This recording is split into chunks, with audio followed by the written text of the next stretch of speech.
जय गुरुदेव। सतगुरु की महिमा अनंत, अनंत किया उपकार।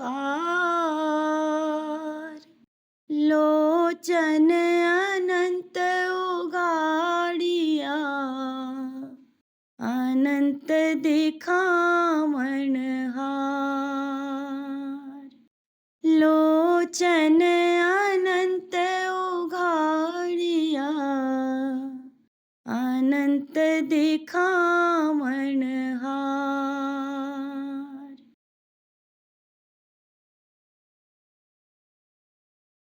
करूं बिनती दो कर जोरी, करूं विनती दो कर जोरी, अरज सुनो सतगुरु स्वामी मोरी। अरज सुनो सतगुरु स्वामी मोरी। सतपुरुष तुम सतगुरु दाता, सतपुरुष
जय गुरुदेव। जय गुरुदेव।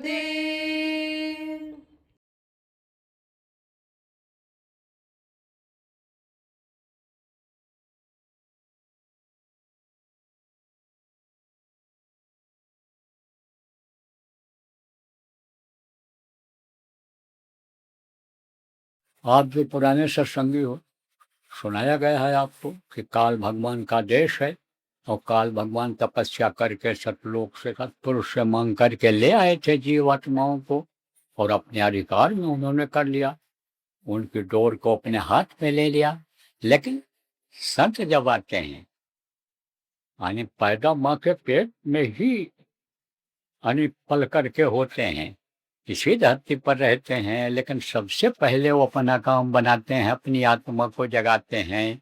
और यह आत्मा जब पहुंच जाती है प्रभु तक तो स्वयं जाने ते देव जनाई जानत तुम्हें तुम्हें हो जाई। पूरी ताकत जब उनकी आ जाती है, इनके अंदर, किसके अंदर, संतों के अंदर जब पूरी ताकत आ जाती है तो आप ये समझो कि उस ताकत से जिस जीव को नाम दान देते हैं उसकी डोर अपने हाथ में ले लेते। अब मान लो कि गुरु महाराज के जाने के 2-3 महीना पहले जिन्होंने नामदान दिया, होली कार्यक्रम में लिया, तो वो जीव तो बेचारे अभी नहीं भजन कर पाए, तरक्की कर पाए, नहीं सीख पाए, नया आदमी नहीं सीख पाया। तो उनके लिए क्या करते हैं, उनके ही नहीं सबकी डोर को सूरज के जो हाथ में लिए रहते हैं, वो जिनको अधिकार देते हैं नाम दान देने का, संभाल करने का, उनको पकड़ा देते हैं। संभाल वही करते हैं, संभाल वही करते हैं, गुरु वही रहते हैं। लेकिन बताने सिखाने के लिए, गुरु की महिमा को बताने के लिए गुरु न भूलें, गुरु के वचनों को न भूलो, गुरु के बताए रास्ते पर चलते रहो। ये अधिकार उनको दे देते हैं जिनको उत्तराधिकारी कहा जाता है, तो हमेशा इस धरती पर रहते हैं। तो गुरु महाराज देखो प्रेमी, जाने से पहले ही, लगभग 5 साल पहले ही मुझे ना चीज को खड़ा करके ऐसे मंच के बगल में और कहा था, यह है उमाकांत तिवारी, ये नए लोगों को नामदान देंगे और पुरानों की संभाल करेंगे। यही नहीं, और भी बातें कही थी कि देखो मैं बुढ़ा हो गया, और कहा कि गुरु महाराज हमारे चले गए, उनके लड़के भी सब बुढ़े हो गए, अब कुछ दिन के बाद अभी वो भी चले जाएंगे और मेरा भी शरीर बुढ़ा हो गया, तो इस दुनिया का नियम ही यही है, जाना पड़ेगा। तो यह है उमाकांत तिवारी, ये यानी नामदान देंगे नए लोगों, और पुराना जो इनके पास कोई आ जाएगा उसको ये बता देंगे, समझा देंगे और करा देंगे, मदद करेंगे, ये संभाल करेंगे, ये हैं। और जब ये जाने लगेंगे तब जिसको समझेंगे साधक है, अच्छा है, ठीक है, उसको ये अधिकार ये बता देंगे कि अब ये करेगा, और वो जाने लगेगा। जब जाने लगेगा तब वो किसी और को कह देगा, वो जिसको उचित समझेगा। और अगर वो उस काबिल नहीं कोई हुआ तो ये फिर चुप हो जाएगा। ये नहीं कहा खत्म हो जाएगा, खत्म नहीं होता है, चुप हो जाता है। थोड़े समय के लिए वो चीज यानी दब जाती है, उसके बाद जब कोई आता है तो वो भागता है। 10 गुरु थे, जो आप समझदार कार्यकर्ता हो, पुराने लोग हो, भ्रम में पड़ जाते हो, आपको बताता हूँ। 10 गुरु थे, तो यह खत्म हो रहा था 5 नाम का ये नामदान। तो जो उनके 10वें गुरु थे, आप समझो गुरु गोविंद सिंह, वो गए हुए थे इधर दक्षिण में, पूना दक्षिण में है, यहाँ से पूना के राज परिवार में, पेशवा परिवार में वहीं ठहरे हुए थे। तो वहीं पर उन्होंने नाम, इन 5 नामों को बताया था। वही श्यामराव जी महाराज, श्यामराव जी नाम था उनका, राजकुमार थे राज परिवार के, जिनको तुलसी साहिब कहा गया है। कोई दक्षिणी बाबा कहता था, यहीं हाथरस में रहते थे। उन्होंने फिर उसको बढ़ाया, और फिर उसके बाद में उनके शिष्य जो शिवराय जी महाराज थे, उन्होंने उसको कुछ बढ़ाया। गरीब साहब आए, उन्होंने भी बढ़ाया। इधर विष्णुदयाल जी महाराज थे, औरलाल जी महाराज थे, इन लोगों ने भी बढ़ाया। आप ये समझो, बहुत मेहनत तो ये नहीं किए, मौज इनकी ऐसी थी, लेकिन ऐसे को तैयार कर दिया इन्होंने कि जैसे देखो, बगीचा होता है तो कोई बगीचे में फल, कोई पेड़ में फल कम लगा रहता है, और कोई बगीचा में पेड़ जो होता है फलों से एकदम लदा हुआ रहता है। उसकी डालें बिल्कुल मालूम पड़ती हैं, फल से लदे हुए डाल के, कि जैसे मालूम पड़ रहा है ये जमीन को छू ले। ऐसा पौधा तैयार कर देते हैं। ऐसा पौधा तैयार कर दिया दादा गुरु जी महाराज ने, गुरु महाराज को, कि गुरु महाराज ने इतने लोगों को नामदान दिया। इस दुनिया में आज तक जितने संत आए, किसी ने नामदान नहीं दिया, और नामदान ही नहीं दिया, और रास्ता ही नहीं बताया, और रास्ते पर चलाया, और कितने जीवों को मंजिल तक पहुंचा दिया। अब वो इस दुख के संसार में दुख झेलने के लिए आने वाले नहीं हैं। तो प्रेमियों, शंका नहीं करनी चाहिए। आपको ये नहीं पता है जो कहते हो कि 400 साल तक कहीं समझो गुरु महाराज ने कहा था, ये गुरु महाराज की बात को समझ नहीं सकते हो आप। जो केले के पात बात में पात, जो संतों के बात में बात, संतों के बातों में बात होती। दक्षिण जब मैं छोड़ करके गया, वहां जान का खतरा पैदा हो, हमारे भी जान का, और अगर हमको कुछ हो जाता तो बहुत सी जानें चली जाती। तो हमने अपने को भी बचाया, और लोग जीवों को भी बचाया। क्यों? क्योंकि गुरु महाराज का नाम बदनाम हो जाता। फिर आप न तो गुलाबी कपड़ा पहन पाते, न टाट पहन पाते, और न ही आप जय गुरुदेव नाम लिखी हुई टोपी लगा पाते। जय गुरुदेव नाम बोलने में संकोच होता। क्यों? क्योंकि कहते देखो, मर गए, इतने लोग मरवा दिया, कुत्ते की तरह से लड़ गए धन संपत्ति के लिए, इसलिए छोड़कर चला गया था। हमने कहा, धन संपत्ति के मोह में पड़ेंगे तो भारी नुकसान होगा। जो काम गुरु महाराज सौंप करके गए, वो काम मैं नहीं कर पाऊंगा, इसलिए उज्जैन चला गया। अगर उज्जैन जाने से पहले भटका, तभी तो लोग कह रहे थे कि अरे अब ये गए, कुछ नहीं, अब तो कुछ नहीं, जहां भी जाता झोला रखता, झोला फोला तो कोई ले नहीं गया था। लेकिन जब वह अजमेर पहुंचा, तो वहां पर सब सामान लोग ला करके, जो हमारे जरूरत का था, वो सब लोगों ने हमको दे दिया। तो समझ लो कहीं रुकने की जगह नहीं थी, चलता रहता था। जो भी प्रेमी जहां पता चला वहीं गया। काम जो था हमारा भाव प्रेम भक्ति भरने का, वो करता था। जय गुरुदेव। परम संत बाबा उमाकांत जी महाराज के आगामी कार्यक्रम की सूचना के पश्चात सत्संग पुनः प्रसारित होगा। जय गुरुदेव। गुरु पूर्णिमा 2026। पांचों तरह के जाल कटेंगे, पांचों प्रबल भूत हटेंगे, मुर्शिद अपने रहम करेंगे, रूहानी धन से माला माल करेंगे। गुरु पूर्णिमा 2026 में आओ, मन वांछित फल लेकर जाओ। कार्यक्रम 27 व 28 जुलाई 2026 प्रातः व सायंकाल 5 बजे से। पूजन एवं सत्संग 29 जुलाई 2026 प्रातः 5 बजे से। निकट बाबा उमाकांत जी महाराज आश्रम, टोल से 500 मीटर पहले, ठीकरिया, अजमेर रोड, जयपुर, राजस्थान। संपर्क नंबर 7023704540 व 8005754896। जय गुरुदेव। तो दक्षिण भारत में एक बार एक डॉक्टर साहब थे, उनके यहाँ गुरु महाराज कुछ दिन तक रुके थे।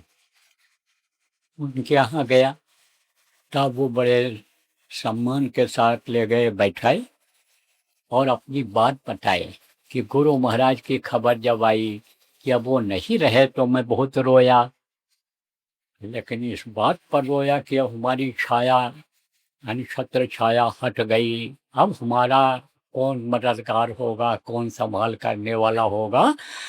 तो मैं बहुत रोया और इस बात पर रोया कि गुरु महाराज की बात कैसे झूठी हो गई। तो हमने कहा कौन सी बात? बोले गुरु महाराज जब जाने लगे थे तब कहे थे कि बच्चा रो नहीं, मैं फिर आऊँगा, मैं आऊँगा, मैं आऊँगा, ऐसा बोल कर गए थे कि मैं आऊँगा, रो नहीं। तब उन्होंने कहा कि मैं इस बात पर रोया जब गुरु महाराज चले गए, दुनिया में नहीं रहे, खबर आई कि अब गुरु महाराज हमारे यहाँ कैसे आएंगे। अब यह बात कैसे सत्य होगी कि संत वचन पलटे नहीं, पलट जाए ब्रह्मांड। यह बात कैसे सत्य होगी? तो तब जब उन्होंने कहा कि रात को नींद नहीं आ रही थी, सुबह थोड़े समय के लिए नींद आई, तो मैंने सपने में देखा कि गुरु महाराज आए हुए हैं हमारे कमरे में, और मैं झटक के उठा, उनका पैर छुआ और गुरु महाराज जहाँ मैं लेटा था उसी बिस्तर पर बैठ गए। तब मैंने कहा आपने खबर नहीं किया, मैं तो आपकी चादर भी नहीं बदल पाया, धुली चादर नहीं बिछा पाया, आप इस पर बैठ गए। बोले बच्चा मैं इसलिए आया हूँ कि तुम भूल और भ्रम में न पड़ जाओ। मैं इसलिए आया हूँ कि हमारा वादा पूरा हो जाए। जाते समय मैंने कहा था मैं आऊँगा, लेकिन यह नहीं कहा था इसी शरीर में आऊँगा, यह नहीं कहा था। तो मैं यहाँ आ गया, वादा मैंने अपना पूरा कर दिया। तो अब आप इस बात को समझो कि आप कहो कि कोई शरीर छोड़कर चला जाए और उसी शरीर में फिर दोबारा आ जाए, तो आज तक कोई आया है उसी शरीर? कोई नहीं आया। ताकतें आती हैं, शक्तियाँ आती हैं। गुरु महाराज ने जय गुरुदेव नाम जगाया था, तो जय गुरुदेव नाम उन्होंने प्रभु को बताया था और अपना परिचय भी देते थे, कहते ये प्रभु का नाम, हमारा नाम नहीं। हमारा नाम तो जो गोस्वामी जी महाराज जिन्होंने रामायण लिखा वो नाम है हमारा, माता पिता ने वो हमारा नाम रखा था। लेकिन आप उनमें किसको देखते थे? प्रभु को ही देखते थे। लोग भी उनको जय गुरुदेव ही बोलते थे, आज भी जय गुरुदेव ही बोलते हैं। क्यों? क्योंकि प्रभु का नाम जो उन्होंने जगाया था वो शक्ति उनके अंदर में थी। तो शक्तियाँ होती हैं, वो काम कोई भी कर देता है जो महापुरुष पीछे कह करके जाते हैं, विशेष रूप से जो इनको अधिकार दे करके जाते हैं, जिनको आध्यात्मिक उत्तराधिकारी कहते हैं, वही कर दिया करते हैं। अब आपको यह मैं बताऊं, जब ये विषय आ गया है तो शंकाएं आपकी खत्म हो, इसलिए मैं आपको बता रहा हूं कि देखो प्रेमी, 22 करोड़ लोगों को गुरु महाराज ने नामदान दिया था। का आंकड़ा नहीं है किसी के पास, 22 करोड़ लोगों को दिया था। तो उन 22 करोड़ लोगों में क्या मैं ही था कि नामदान देने का, संभाल करने का अधिकार मेरे को ही दिया? तो भाई मेरा काम तो क्या है, संभाल करने का है।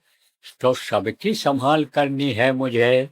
जो भूले हुए हो, भटके हुए हो और अलग अलग जो समाज बना लिए, अपना गुट बना लिए, उनसे जुड़े हुए हो या जो कहीं भी किसी के पास नहीं जाते हो, यही सोच लिए हो कि गुरु महाराज चले गए, अब हम कहाँ जाएं, यहाँ जाएं, वहाँ जाएं, वहाँ जाएं। जो होता कोई इधर जाने कहता, कोई उधर कहता, तो हम घर पर ही माला फेरते रहेंगे। तो कहीं नहीं जाते हो, और कहीं नहीं जाते हो तो कुछ नहीं मिलता है आपको। भजन करते नहीं हो, सुमिरन करते नहीं, ध्यान करते नहीं हो तो कुछ नहीं मिलता है। तो असली चीज यह है कि गुरु महाराज का आदेश हो रहा है, मैं कुछ नहीं अपने मन से करता हूँ। और यही देखो पीछे के इतिहास को आप, जिनकी दिव्य दृष्टि खुली हुई है, कि जो भी उनके उत्तराधिकारी रहे हैं, यानी आप ये समझो कि वो उन्हीं के आदेश से काम किए हैं। कौन? जो संतों के उत्तराधिकारी रहे हैं, जो शरीर छोड़कर चले गए, शब्द रूप में हो गए हैं संत, उन्हीं के आदेश से काम किए हुए हैं। तो मुझे आदेश अभी हो रहा है कि इनसे करो और इनको बुला लो, काम ले लो इनसे। तो कौन सा काम देंगे आपसे? अगर आओगे आप सच्चे मन से, सच्चे हृदय से, आप अगर आओगे, दुश्मन मान करके ना आओगे, मित्र मान करके आओगे, गुरु भाई मान करके आओगे, तो आपसे कोई फावड़ा नहीं चलवाऊं। अब बुढ़ा गए, अब क्या फावड़ा चलाओ? जवानी थी तब खूब सेवा की गई, अब मुझसे कोई कहे फावड़ा चलाओ तो कैसे चला सकता हूँ? और न तो 3 आदमी मिल करके और 12 यानी 8x8 का गड्ढा 12 फुट खोद दिया था। 2 बजे तक सुबह लगे थे 3 आदमी मिल करके, जब जवानी थी। लोग कहते थे स्टील बॉडी है, दुबला पतला शरीर था, लोग कहते थे स्टील बॉडी है इसकी, ये चमड़े मांस की नहीं है। लेकिन अब वो समय निकल गया। सबका यह समय आता है बुढ़ापे का। तब बुढ़ापे में मेहनत का, शारीरिक मेहनत का क्या काम कर सकते हो? लेकिन काम है आपके लिए। क्या काम है? भजन करो और कराओ।